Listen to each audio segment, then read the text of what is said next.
China की सख्त धमकी के बाद ट्रंप ताइवान से भाग गया। अमेरिका ने ताइवान को असले की फ़रोख्त पर पाबंदी लगा दी। मामला क्या है, चाइना ने क्या धमकी दी थी और ताइवान का मामला क्या है, इस बारे में आमिर रज़ा से बात करते हैं। आमिर भाई, ट्रंप ने चाइना का दौरा किया, लेकिन चाइना का बड़ा सख्त मौक़िफ़ था ताइवान के बारे में। उसके बाद समझे कि डोनाल्ड ट्रंप भाग ही गया है। अमेरिका ने कोई असलहा देना था ताइवान को, उससे भी इनकार कर दिया। ये क्या मामला है? देखिए, पहली बात तो यह है कि जब डोनाल्ड ट्रंप चाइना जा रहे थे उसी वक्त अमेरिका में मौजूद चीनी सफारत खाने ने एक पम्फलेट जो है वो उन्होंने अपने एक्स अकाउंट पर दिया था और इस एक्स अकाउंट में उन्होंने 4 रेड लाइंस करार दी थी। इस 4 रेड लाइंस में जो नंबर 1 थी वो ताइवान था। पहली बात तो ये है। और ताइवान के साथ चीन के साथ क्या मामला है और चीन आगे जाकर क्या करने वाला है, ये मैं बाद में बताऊँगा। लेकिन वो जो रेड लाइंस थी उनमें यह था कि वहाँ पर जाकर ये अमेरिका शख्सी आज़ादी वाला रोना नहीं रोएगा, डेमोक्रेसी वाला रोना नहीं रोएगा, जो कि ये वहाँ के अमूमन लोगों को फंसाने के लिए ये इसी का बहाना बनाते हैं। और ताइवान के मामले पर हम कोई बात नहीं सुनेंगे और ये हमारी रेड लाइन है। और चौथा उनका यह था कि चीन की डेवलपमेंट को जो है नहीं रोका जाएगा। अच्छा, मैं उस वक्त मैंने भी ये ख्याल ये शायद समझा था, मैं इस ट्वीट से मैं अपनी गलती तस्लीम करने वाला बंदा हूँ। मैं ये समझा था कि ये शायद चाइनीज़ जो इंडस्ट्रियल डेवलपमेंट कर रहे हैं ये उसमें है। अच्छा, ये जोग्राफियाई डेवलपमेंट पे बात नहीं होगी। और जोग्राफियाई डेवलपमेंट क्या है कि चीन के बिल्कुल करीब एक छोटा सा जजीरा है जिसको हम ताइवान के नाम से और चाइनीज़ जो हैं चाइनीज़ ताइपाई के नाम से जानते हैं। ये जब चीन जो है बादशाह से निकल रहा था और कम्युनिज़म यहाँ पर आ रहा था, तो ये कम्युनिज़म के ही 2 ग्रुप तकसीम हुए थे। एक जो इस वक्त चीन पर काबिज़ है और दूसरा जो है वो ताइवान पर चला गया। लेकिन इन दोनों के आपसी इख्तलाफात मौजूद थे। चीन इस इलाके को क्योंकि चैंग काई शक के दौर से, बादशाहत के दौर से चीन का हिस्सा था ये, वो आज भी इसको अपना हिस्सा तस्लीम करता है। और चीन का ये दावा बिल्कुल सही है कि वहाँ पर एक रेबल ग्रुप ने जो है कब्ज़ा किया हुआ है। अब ये रेबल ग्रुप जो था इसको पूरी सपोर्ट हासिल थी किनकी?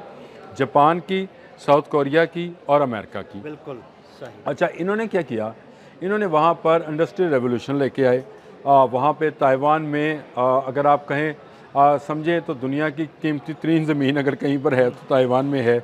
उसके कोने कोने पर इंडस्ट्री जो है वो लगवाई गई और उसकी पूरी दुनिया में एक मार्केट जो है जापान और कोरिया के साथ साथ डेवलप की गई और ताइवान मुआशी तौर पर एक मजबूत मुल्क बन गया। अब जब मुआशी तौर पर मजबूत बना तो ये बिल्कुल चीन की सरहद के साथ, चीन के समुंदर के साथ शामिल था। तो यहाँ ज़रूरत महसूस की कि अमेरिका अपने अड्डे बनाए। सही। और ताइवान के साथ मिलकर इन्होंने फ़ौजी मशक़ें की। मैंने आपको याद है इस पर व्लॉग किया था कि 17,000 जो हैं अमेरिकन गए हैं, ट्रुप्स गए हैं, चीन ने इस पर कहा है। अब जब डोनाल्ड ट्रंप हारा हुआ, मैं ये कहूँगा ईरान से हारा हुआ डोनाल्ड ट्रंप मदद के लिए जाता है शी जिन के पास, तो उससे पहले उसके लिए एक क्या उसको कहते हैं मेन्यू कहेंगे या उसके लिए अलार्मिंग कोई शीट कहेंगे, उसको जो भी आप कहें, वो एक जारी किया जाता है और उसमें कहा जाता है कि ये रेड लाइन है, इस पर तुमने बात नहीं करनी है। हाँ, जो मर्जी बात करो, ट्रेड की बात कर लो और किसी मामले की बात और कर बड़ी लो, एक दिलचस्प वीडियो है जिसमें सहाफ़ी सवाल करता है डोनाल्ड ट्रंप से कि आपकी शी जिन से ताइवान के मौजू पर बात हुई, तो उसका जवाब डोनाल्ड ट्रंप ने पता क्या दिया? चीन इज़ अ ब्यूटीफुल कंट्री। ये जवाब था ताइवान पर। उसने दोबारा सवाल रिपीट किया। वो वीडियो आप नहीं लगाएंगे, मुझे पता है आप नहीं लगाते, लेकिन उसका दोबारा सवाल उसने ताइवान पर किया तो डोनाल्ड ट्रंप ने अपने आप को टर्न कर लिया कैमरे से दूसरी तरफ और चलना शुरू कर दिया। तो इसका मतलब ये है कि उसी वक्त हमें समझ आ गया था कि अब ताइवान गया, ताइवान चीन का हिस्सा है, चीन के पास चला जाएगा क्योंकि अमेरिका इससे हाथ उठा लेगा। अगर अमेरिका उठाता है तो इसका मतलब है साउथ कोरिया और जापान जो है भी जो है पीछे हार जाएंगे और ये ताइवान पर चला जाएगा। अब आप देख लें कि $14 बिलियन, ये छोटी रकम नहीं है, $14 बिलियन का असला ताइवान ख़रीद रहा था।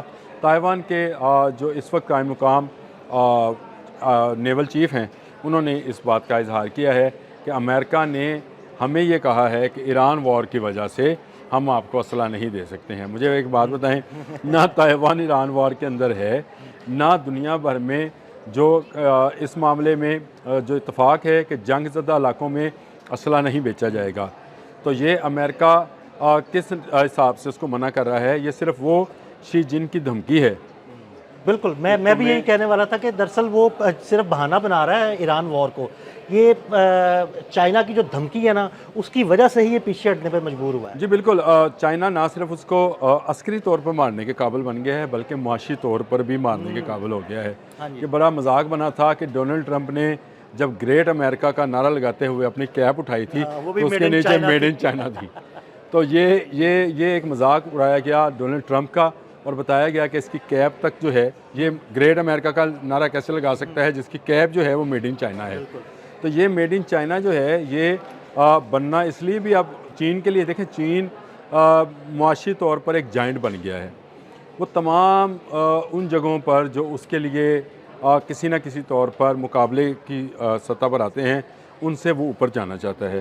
ताइवान एक छोटा सा इलाका होने के, एक जजीरा होने के बावजूद इस बात में कि उसको बहुत ज़्यादा सपोर्ट हासिल थी अमेरिका जैसी सुपर पावर की, जापान जैसी टेक्नोलॉजिकल पावर की, और साउथ कोरिया जैसी बड़ी मईशत की, उसको सपोर्ट हासिल थी, उसमें वो तरक्की कर गया। लेकिन रहा वो चीन की नज़रों में।